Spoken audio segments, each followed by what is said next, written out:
नमस्ते बच्चों, मैं हिंदी की अध्यापिका साधना मौर्य मैडम आप सभी के लिए आज मैं 9वीं कक्षा हिंदी का पाठ तीसरा पूरक पठन लेकर आई हूँ। तो बच्चों, हम सबसे पहले संत कबीर के बारे में देखते हैं। उनके बारे में कई लोगों ने अनुमान लगाया गया है। उनके जन्म के बारे में देखते हैं। उनका जन्म हुआ है 1455, स्थान काशी वाराणसी। उनका मृत्यु हुआ 1575। ये संत कबीर के बारे में, संत कबीर के जन्म के बारे में अनेक शंकाएं हैं। कोई कहता है कि वो ब्राह्मण घर से है, कोई कहता है वो मुसलमान घर से है, लेकिन किसी को भी उनके बारे में सही जानकारी नहीं है। तो चलिए ऐसे ही संत के बारे में हमारे सामने हजारी प्रसाद द्विवेदी जी ने हमारे सामने उनका पाठ दिया है। देखते हैं पाठ का परिचय देखते हैं।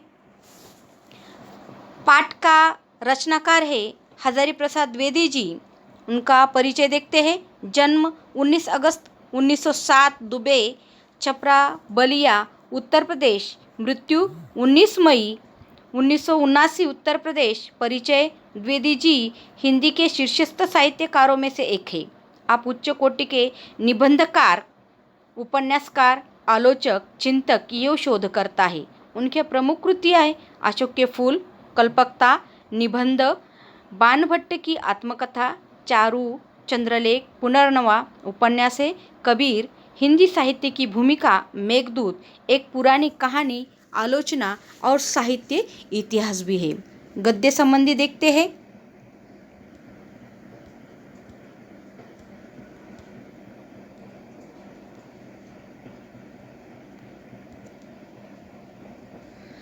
गद्य संबंधी देखते हैं। किसी विषय वस्तु के लक्ष्य को ध्यान में रखते हुए उसके गुण, द्वेष, यव, उपयुक्त का विवेचन करने वाली विधा उसे आलोचना कहते हैं। प्रस्तुत पाठ में द्विवेदी जी ने संत कबीर के व्यक्तित्व, उनके उपदेश, उनकी साधना, उनके स्वभाव के विभिन्न गुणों को बड़े ही रोचक ढंग से हमारे सामने प्रस्तुत किया है। चलिए पाठ की तरफ। कबीर पूरक पठन। हिंदी साहित्य के 1000 वर्षों के साथ इतिहास में कबीर जैसा व्यक्तित्व कोई लेखक उत्पन्न ही नहीं हुआ। महिमा में एक व्यक्तित्व केवल एक ही प्रतिद्वंदी जाना जाता है, वो है तुलसीदास। परंतु तुलसीदास और कबीर में बहुत ही बड़ा अंतर है। यद्यपि दोनों ही भक्त थे, परंतु दोनों का स्वभाव, संस्कार, दृष्टिकोण में एकदम भिन्नता थी। एक था मस्ती फकड़ाना स्वभाव वाला, सब कुछ झाड़ फटकार कर चल देने वाले तेज ने कबीर को हिंदी साहित्य का अद्वितीय व्यक्ति बनाया था। अद्वितीय यानी अनमोल। उनके जैसा आज तक ना कोई बना है, इसलिए उनको कहा गया है अद्वितीय। उनकी वाणी में सब कुछ को पाकर सर्वस्वी व्यक्तित्व विराजता है। उसी ने कबीर की वाणी में अनन्य साधारण जीवन रस भर दिया। कबीर की वाणी का अनुकरण नहीं हो सकता। बहुत लोगों ने उनका अनुकरण करने की सभी ने चेष्टा की, लेकिन व्यर्थ है। ना कोई उनके जैसा आज तक कोई हो नहीं सका। कबीर की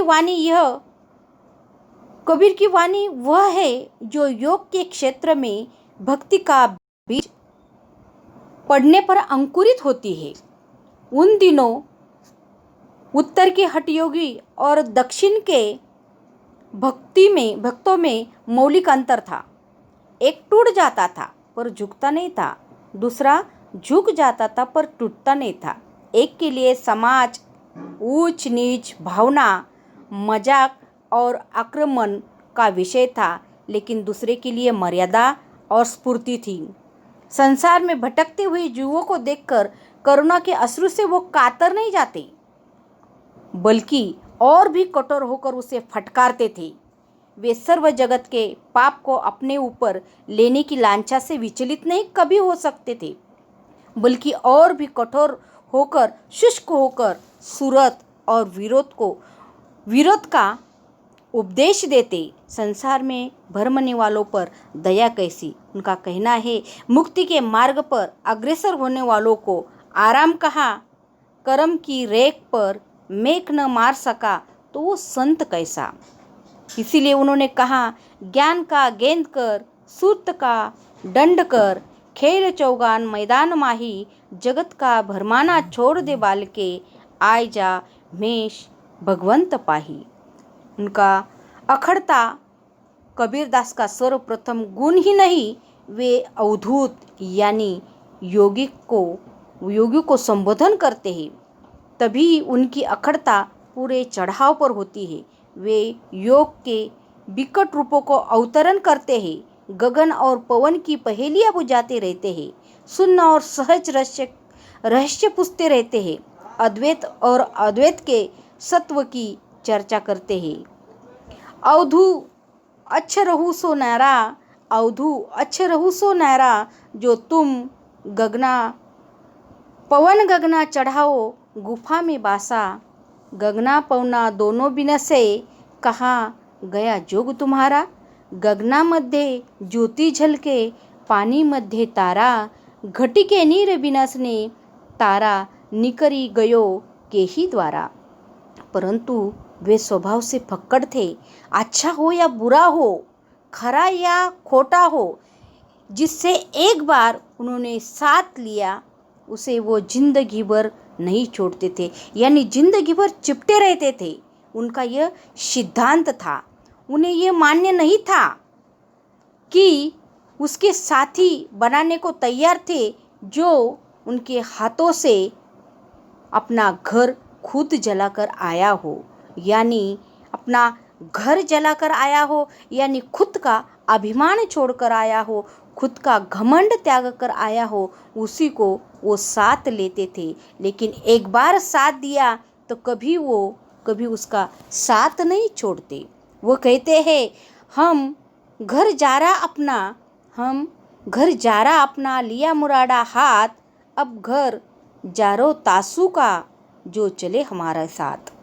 यानी वे कहते हैं वही साथ चलेगा जिसने अपने हाथों से अपना घर जलाकर आया हो, जिसके अंदर स्वार्थ की कोई भावना ही नहीं हो, उसको सिर्फ उन्होंने साथ दिया है।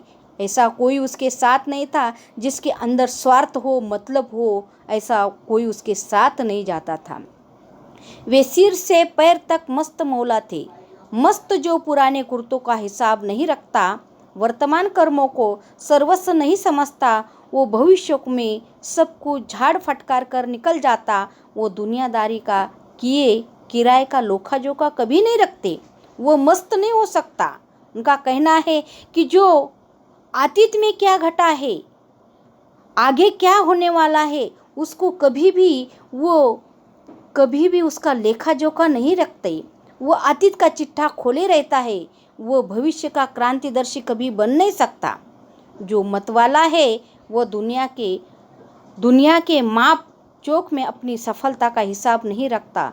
कबीर जैसे फक्कड़ को दुनिया की होशियारी से क्या वास्ता। ये प्रेम के मतवाले थे, मगर अपने को उन दीवानों में नहीं गिनते जो माशूक के लिए सर पर कफन बांधे फिरते हैं।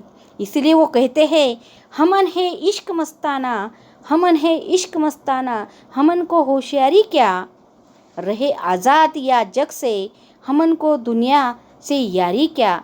जो बिछड़े हैं प्यारे से, भटकते दर बदर फिरते, हमारा यार है हमें, हमन को इंतजारी क्या। इसीलिए फक्कड़ राम किसी के धोखे में आने वाले नहीं थे। दिल जम गया तो ठीक, नहीं तो राम राम करके वो आगे चल जाते थे। उन्होंने योग प्रक्रिया को भी उन्होंने डटकर अनुभव किया। उन्होंने अलग अलग प्रकार की कसरती की, उन्होंने उसमें मुकाबला किया, अनुभव किया, पर वो कुछ जचा नहीं। उन्हें ये परवाह नहीं थी कि लोग उनके असफलता पर क्या क्या टिप्पणी देंगे। वो लोग कहेंगे, अरे ये कैसा संत है, ये तो बीच में ही अपना कार्य छोड़कर चले जाते थे।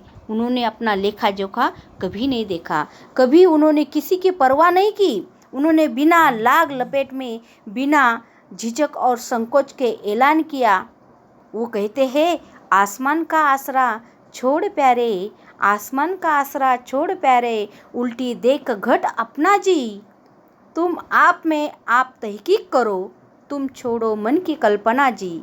अर्थात गगन, चंद्र की परम ज्योति, जो वस्तु केवल शारीरिक व्यायाम और मानसिक क्षम दमादि का साध्य है, वो चरम सत्य नहीं हो सकती।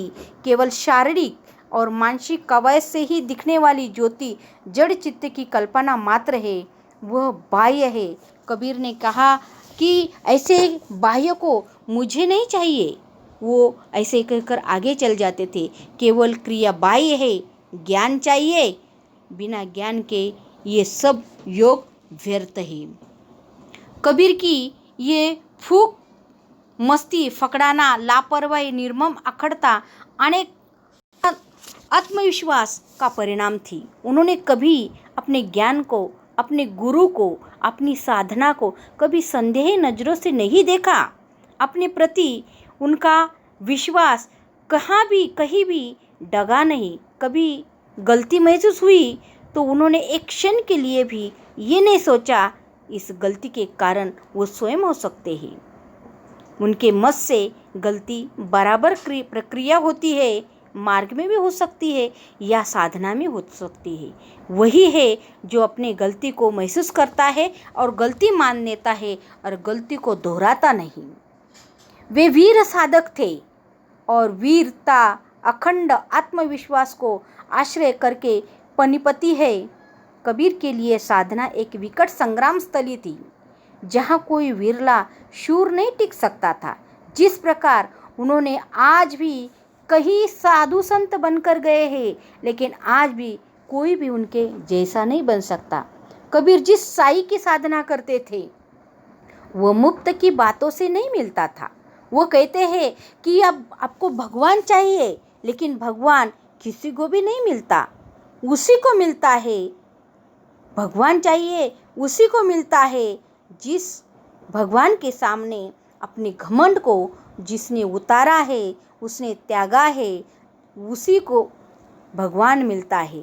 इसीलिए वो कहते हैं, साई सेत न पाइए बातों मिले न कोई, साई सेत न पाइए बातों मिले न कोई, कबीर सदा राम सो सिर बैन कैद न होए। यानी कबीर कहते हैं कि साधना करते समय मुफ्त में नहीं मिलता भगवान। भगवान के सामने सिर देकर ही सौदा किया जा सकता है। यही प्रेम किसी खेती में नहीं उपजता, किसी हाट में भी नहीं बिकता, फिर भी कोई भी उसे चाहेगा, पालेगा। ये प्रेम है, मन के अंदर आने वाली एक कल्पना नहीं है, मन के अंदर महसूस करने वाली एक साधना है। उसी को प्रेम कहते हैं कि जो किसी खेत में नहीं उपजती, किसी बाजार में भी नहीं मिलती, या किसी से मोल कर भी नहीं ला जा सकता। किसी के पास बहुत सारा पैसा है, उसी के पास वो प्रेम नहीं हो सकता। जो गरीब हो उसी के पास भी प्रेम नहीं हो सकता, राजा हो या प्रजा हो। लेकिन जिसके अंदर सब कुछ, यानी अपने अंदर का जो प्रेम के लिए अंदरूनी महसूस होना जरूरी है। हमारे अंदर का कल्पना को हमने जानना चाहिए। ये प्रेम मन के अंदर की उत्पन्न होने वाली ये भावना है, किसी बाजार में नहीं मिलता। राजा हो या प्रजा हो, उसी के शर्त सिर्फ एक ही है, उसको जिसको प्रेम चाहिए उसे अपने सिर को धरती पर रख ले, यानी अपना घमंड त्याग कर उसे, जिसके अंदर साहस है, उसे ही प्रेम मिलता है। जिससे वो अखंड प्रेम की ऊपर विश्वास नहीं कर सकते, वो कायर की यहाँ दाल नहीं गलने वाली। हरि से मिल जाने का साहस तो दिखाने वाले बहुत है, बात करना बेकार है, लेकिन पहले हिम्मत करो, भगवान आकर आपके सामने मिलेंगे। विश्वास ही इस प्रेम की कुंजी है, विश्वास जिसमें संकोच नहीं, दुविधा नहीं, बाधा नहीं। इसीलिए वे कहते हैं, प्रेम ने खेतों उपनिपजे, प्रेम न हाट बिकाए, राजा परजा जिस रुचे, शिर दे सोला जाए। सूर शीस उतरिया, छाड़ी तन की आस, आगे हरी मूल किया, आवत देखा दास। भक्ति के अतिरिक्त में उन्होंने कभी अपने आप को पतित नहीं समझा, क्योंकि उनके दैन में भी उनका आत्मविश्वास साथ नहीं छोड़ सकता था। उनका मन उस प्रेम रूपी मदिरा में मत वाला बना हुआ था। वो ज्ञान के गुण से तैयार की गई थी। ऐसे ही युग अवतारी शक्ति विश्वास लेकर पैदा हुए थे एक युग प्रवर्तक जिसका नाम था कबीर। कबीर की दृढ़ता उनके वर्तमान थी, इसीलिए वो युग प्रवर्तक कर सके, यानी युग का परिवर्तन कर सकते। एक वाक्य में कहा गया कि उनके व्यक्तित्व को कहा जा सकता है कि वो सिर से पैर तक मस्त मौला थे, ना बेपरवाह थे, दृढ़ थे, उग्र कुसुमादीप कोमल, वज्रादीप कठोर थे। ऐसे कबीर जो संत को एक हमारे सामने प्रस्तुत करते हुए लेखक ने कहा कि कबीर मनुष्य के अंतःकरण में व्याप्त मोह ममता को घर की उपमा देते हैं। उन्होंने अपने अंतःकरण की मोह ममता का घर जलाकर ज्ञान भक्ति और वैराग्य का मार्ग अपनाया है। अब यही ज्ञान भक्ति और वैराग्य रूपी मुरादा लेकर वो निकल पड़े हैं। ऐसे ही कबीर संत हमारे सामने प्रस्तुत किया है हजारी प्रसाद द्विवेदी। यहाँ तक ये पाठ खत्म होता है। तो बच्चों, आपको ये पाठ कैसा लगा मुझे ज़रूर बताओ। धन्यवाद।